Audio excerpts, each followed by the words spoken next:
ধরনের দুইভাবে বক্তব্যটা দিতে চাচ্ছি। প্রথম হলো আমাদের ঢাকা 12 সমস্যা। তো সেই সমস্যাকে আমরা 12 দফা কর্মসূচি আমরা গ্রহণ করেছি। তো একটা কমন সমস্যা হলো যে গ্যাসের সমস্যা, পানির সমস্যা, সুয়েরেজের সমস্যা, কোথাও কোথাও জলবদ্ধতার সমস্যা আছে, বৃষ্টি হলে পানি আটকে যায়, আমাদের পীর পাগলা গলিতে আটকে যায়। তো এগুলার সাথে সরকারের ডিপার্টমেন্ট জড়িত, আমাদের তিতাস গ্যাস জড়িত, ওয়াসা জড়িত, সিটি কর্পোরেশন জড়িত। আমরা দুইভাবে দেখতে চাচ্ছি। কথা বলি না ভাই, আপনারা কথা বলেন তো আপনারাই বলেন, খালি এদিক কথা ওদিক কথা এগুলো বলতেই থাকে। সিটি কর্পোরেশনের সাথে, ওয়াসার সাথে এবং তিতাসের সাথে আপনার এনগেজ হওয়ার জন্য আমরা একটা ইঞ্জিনিয়ারিং টিম করেছি, যেই টিমটা ইতিমধ্যে কাজ শুরু করেছে। সে কারণে আমরা চাচ্ছি যে আমাদের এই টিমটা এই সমস্ত বিভাগের সাথে এনগেজ হবে। এখন একটা ছোট্ট কথা বলি, যেরকম মশা, এই যে মশার ওষুধ ছিল না, এগুলা আমি পাগলামি বলবো না ছাগলামি বলবো, এটা পাগলামি আর ছাগলামি আর কিছু না, এটা কিন্তু ফাঁকি দেওয়া। এই মশার ওষুধ ছিটানোর কোনো মানে হয় না। যেটা করতে হবে কয়েকটা কাজ। প্রথমত মশা প্রজনন ক্ষেত্রগুলা বন্ধ করতে হবে। আপনি যদি প্রজনন ক্ষেত্র রেখে দেন তাহলে মশা হবে। আর দ্বিতীয় কথা হলো যে যেসব জায়গায় মশা উৎপাদন হয় সেখানে ইংরেজিতে বলে লার্ভা, মানে ছোট ছোট যে মানে মশার ডিম, এগুলোকে মারতে হবে, তাইলে মশা এমনিই চলে যাবে। সেগুলোর ব্যবস্থা করা দরকার। সিটি কর্পোরেশন কোটি কোটি টাকা খরচ করে, সব টাকা মাইরে দেয়, বুঝছেন, এগুলো কিছু করে না। যার ফলে হচ্ছে কি মশা হয় আমাদের দেশে। এগুলা আমাদের যে আছে না আপনার, এই মশার কয়েল কোম্পানি আছে, আরো কোম্পানি আছে, এদেরও মানে কাজ আছে এখানে। কাজে অসৎ একটা ব্যবস্থাপনা আমাদেরকে খাইয়ে ফেলতেছে। কাজে আমরা যদি সৎ ব্যবস্থাপনা কায়েম করতে পারি তাহলে এগুলো দূর হবে। মশারি এই মশার ওষুধ ছিটানো একদমই কোনো পদ্ধতি না। যদি ধরে নেই যে মশার ওষুধ দ্বারা মশা চলে যায়, ঠিক তো? মরে মশা? মরে না। তাহলে আপনার বাড়িতে ওই বাড়িতে যায়, ওই বাড়িতে এই বাড়িতে যায়, এক ঘরের থেকে আরেক ঘরে যায়। তাইলে এইটা তো সমাধান হইল না, এটা পোলাপান বুঝে না হইল, ঠিক আছে?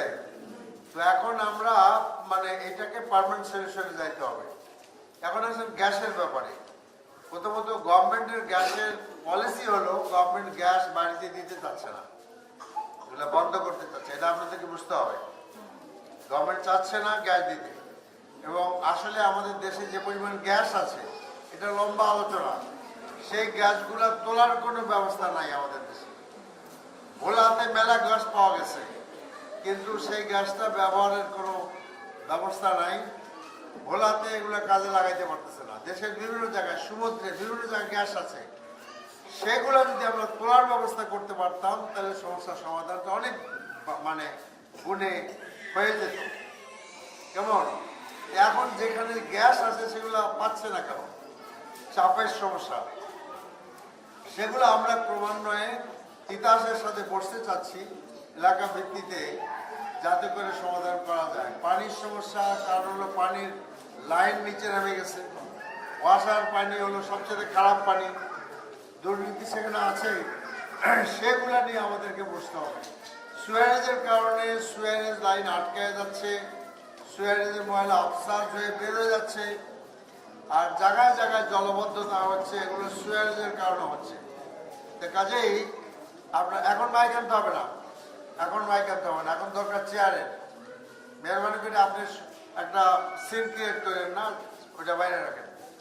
তো আমাদের ঠিক করতে চাচ্ছি। কেমন? এরপরে আমাদের এখানে একটা বড় সমস্যা হলো আপনার এই চাঁদাবাজির সমস্যা। কারওয়ান বাজারে থেকে আরম্ভ করে এই আমাদের এই রোডেও আছে। এই রোডে যত দোকান আছে তাদেরকে চাঁদা দিতে হয়। এক শ্রেণীর পলিটিক্যাল পার্টির লোকেরা তাদের সাগরেদরা এই সময় চাঁদা তুলে, কাজে পলিটিক্যাল পার্টির সাগরেদদের সাহায্য করতে না পারলে এই চাঁদা উঠবেই। সেগুলো একটা বিষয় আছে। আমাদের ট্রাক স্ট্যান্ড এবং আপনার আমাদের এই মহাখালী বাস স্ট্যান্ড এখানে অব্যবস্থাপনা আছে, সেগুলো ঠিক করতে হবে। আমাদের এখানে মাদকের সমস্যা আছে, বাচ্চারা ছেলেমেয়েরা নষ্ট হয়ে যাচ্ছে, সেগুলো কন্ট্রোল করতে হবে। হ্যাঁ, এরপরে আমাদের খেলার মাঠের সমস্যা আছে, সেগুলো আমাদেরকে অ্যাড্রেস করতে হবে। খেলার মাঠ আমি চাচ্ছি যে সব জায়গায় কমপক্ষে সপ্তাহে একদিন মেয়েদের জন্য উন্মুক্ত রাখতে হবে, যেন মেয়েরা খেলাধুলা করতে পারে, আমাদের বোনেরা আমাদের মায়েরা যাইতে পারে, হাঁটাচলা করতে পারে, ব্যবস্থা করতে হবে। তারপরে কমিউনিটি ফ্যাসিলিটি অভাব আছে, এখানে আছে কিছুটা, এখানে তবু আপনাদের আছে, যে শিল্পাঞ্চলে কিছুই নেই। তো এরপরে যেটা আমরা বলতে চাচ্ছি সেটা হলো যে স্কুলের সমস্যার সমাধান করতে হবে। স্কুল নাই, স্কুল বাড়াইতে হবে, প্রাইমারি স্কুল হাই স্কুল বাড়াইতে হবে, কলেজ বাড়াইতে হবে, এগুলো আমরা করতে চাচ্ছি। এরপর ন্যাশনাল লেভেলে যে কাজগুলো আমরা করতে চাচ্ছি, নারী শিক্ষার ব্যাপক ডেভেলপমেন্ট, এই জন্য ইডেন কলেজ, ভদ্রনেসা কলেজ, বঙ্গকিনিমিস কলেজ, এইখানে একটা বড় আপনার উমেন ইউনিভার্সিটি করতে চাচ্ছি, যাতে করে মানে অনেক বোনেরা আমাদের মেয়েরা এখানে পড়তে পারে। সমস্ত ভাবছিলাম যে একটা নৈসেন্স ক্রিয়েট করবে, না হলে আর মানে গাজর নষ্ট হবে কিভাবে। যতগুলা ইউনিভার্সিটি কলেজ আছে, যেরকম সোহরাওয়ার্দী কলেজ আছে, আমাদের তিতুমির কলেজ আছে, ঢাকার বাইরে বিএল কলেজ আছে, বিএম কলেজ আছে, এমএম কলেজ আছে, এমসি কলেজ আছে, হ্যাঁ, চিটাগাং কলেজ আছে, সবগুলাকে আমরা বিশ্ববিদ্যালয় করতে যাচ্ছি, কারণ এটা আমার চাহিদা, দরকার আছে। আমরা সমস্ত আপনার এই ডিস্ট্রিক্টগুলোতে একটি করে ভালো হাসপাতাল, যেটাকে বলে স্পেশালাইজ হাসপাতাল করতে যাচ্ছি, মেডিকেল কলেজ করতে যাচ্ছি, যার ফলে সেখানে আপনার চিকিৎসা ব্যবস্থা ডিস্ট্রিক্ট লেভেলে হয়ে যেতে পারবে। কর্মসংস্থানের ক্ষেত্রে আমরা গ্রামীণ এবং শহরের কর্মসংস্থানের ব্যবস্থা করতে চাচ্ছি। শহরে বিশেষ করে ড্রপ আউট ছেলেরা, মেয়েরা, তারা টেকনিক্যালি তাদেরকে যদি আমরা ওয়েল ইকুইপ করতে পারি এবং ওয়ার্ল্ড লেভেলে ট্রেনিং দিতে পারি, তাহলে দেশের বাইরে তারা চিকিৎসা মানে চাকরি পাবে। সেই জন্য টেকনিক্যাল ট্রেনিং ইনস্টিটিউটগুলো করতে হবে ঢাকাতে, খুলনাতে, বগুড়াতে, সিলেটে, যশোরে, রংপুরে। তাহলে তারা নিজেরাই নিজেদের টাকা দিয়ে এগুলো শিখবে। শিখলে বাইরে এখন যে লেবার হিসাবে যায়, তখন একজন পরিণত মানে টেকনিক্যাল স্কিল হ্যান্ড হিসাবে যাইতে পারবে, তাহলে তাদের সুবিধা হবে। আমরা বলেছি যে আমরা 50 লক্ষ লোকদের চাকরি দেব, কোনো একটি দল বলেছে 1 কোটি দেবে, আমরা বলছি না, আমরা 50 লক্ষ দেবো। কারণ 10 টাকার সাথে তো চাল খাওয়ার কথা ছিল কেজিতে, সেটা তো খাইছেন আপনারা, খাইছেন? শিওর 10 টাকা কেজি চাল খাইছেন নাকি? এ আপা খাইছে?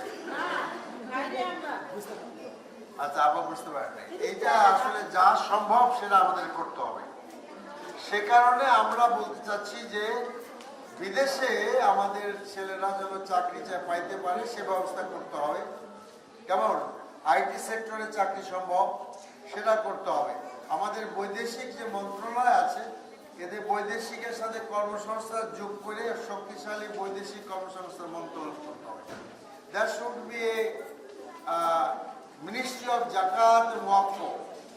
আমাদের বহু লোকদের জাকাত হয়, সেই জাকাতগুলো আমরা যদি আদায় করতে পারি, জাকাত আদায়ের নিয়ম হলো রাষ্ট্রের দিতে হবে, বহু লোকের বহু জাকাত হয়, সেগুলো যদি আমরা করতে পারি, সংগ্রহ করতে পারি, সংগ্রহ করে আমরা যদি বিশেষ করে মায়েদেরকে আমরা যদি পুঁজি সরবরাহ করি, তাহলে আমার মনে হয় বহু মায়েরা শহর থেকে গ্রামে চলে যাবে। একটা গাভী পালতে পারি, একটা গাভীর যিনি পালবেন তাকে আমরা 2.5 লক্ষ টাকা দেব।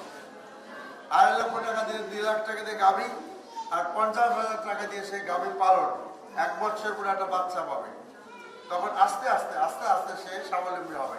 এভাবে ছাগল পালা, এরপরে হাঁস পালা, মুরগি পালা, পুকুরে মাছ পালা, মেয়েরাই করতে পারে এই সমস্ত কাজগুলো।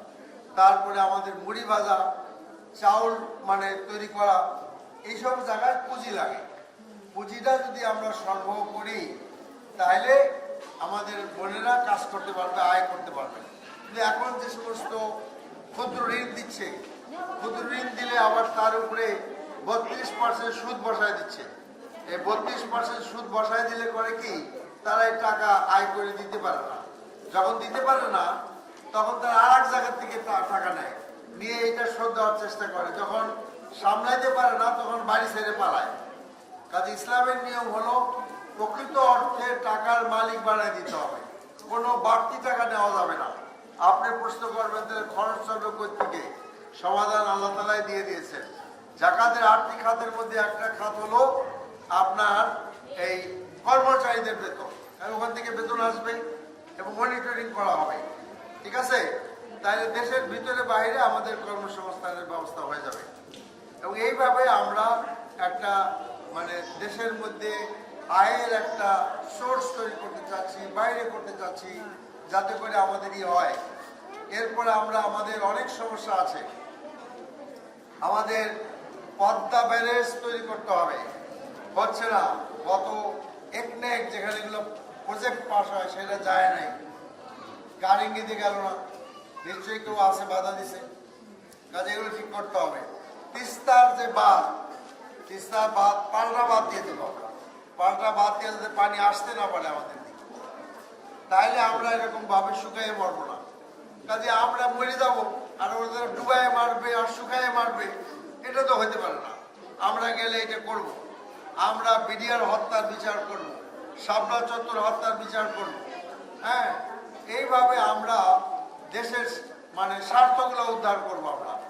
আমরা ভারতের সাথে সুসম্পর্ক চাই, সমান অধিকারের ভিত্তিতে চাই, সার্বভৌমত্বের ভিত্তিতে চাই। আমাদের পানি দিতে হবে, ফেলানিকে হত্যা করা যাবে না। আমাদের যে সমস্ত চুক্তি ভারতের সাথে আছে সেই চুক্তিগুলোর মধ্যে দেশের স্বার্থবিরোধী কিছু আছে কিনা দেখতে হবে। কাজে আমরা যদি ভারতের আপনার রাস্তা দেই যাতায়াতের জন্য, রেল দেই, আমরা যদি পানি দেই, উড়োজাহাজ দেই, সব জায়গায় যাইতে পারে, কিন্তু আমার ট্রাক আপনার নেপালে যাইতে ভারতের মধ্যে পারে না। এই অসম চুক্তি পরিত্যাগ করতে হবে। কাজে আমরা একটি স্বাধীন সর্ব বাংলাদেশ চাই, যারা তাদের আপনার এই মাথা উঁচু করে যাতে আমরা দাঁড়াইতে পারি। আমরা ভারতের আধার মুক্ত বাংলাদেশ চাই। হাদিকে কেন হত্যা করা হইলো তার বিচার হচ্ছে না, হাদি হত্যার বিচার চাই আমরা, এবং এই বিচার আমরা নিশ্চিত করবো ইনশাআল্লাহ। আমরা বলতে চাচ্ছি যে দেশের ভিতরে যে অবৈধ অস্ত্র আছে এগুলো উদ্ধার করতে হবে, মাসেলমানদেরকে ধরতে হবে, আইনের আওতায় আনতে হবে। আমাদের 12 আসনে 2 জন খুন হয়েছে। কাজে আমরা বুঝতে পারছি যে একটা অশনি সংকেত দেখতে পাচ্ছি। গতকাল রাত্রে আমাদের কারণ বাজারে অফিস পুরায় দেওয়া হয়েছে, মাসেলম্যানের একটা আনাগোনা দেখতে পাচ্ছি। কাজে সরকারকে নিরপেক্ষ ভূমিকা পালন করতে হবে। শুধু ইচ্ছা থাকা যথেষ্ট নয়, ইচ্ছা কার্যকরী করতে হবে। কেমন? কাজে আমাদের ভাইদের, বোনদের, ছাত্রদের, ছাত্রীদের, দেশের মানুষকে ঐক্যবদ্ধ হইতে হবে। আমরা গুড গভর্নেন্স চাই, সততা চাই। আমরা বলছি যে আমাদের এমপিরা সরকারের প্লট নেবে না, এমপিরা ট্যাক্সবিহীন গাড়ি নেবে না।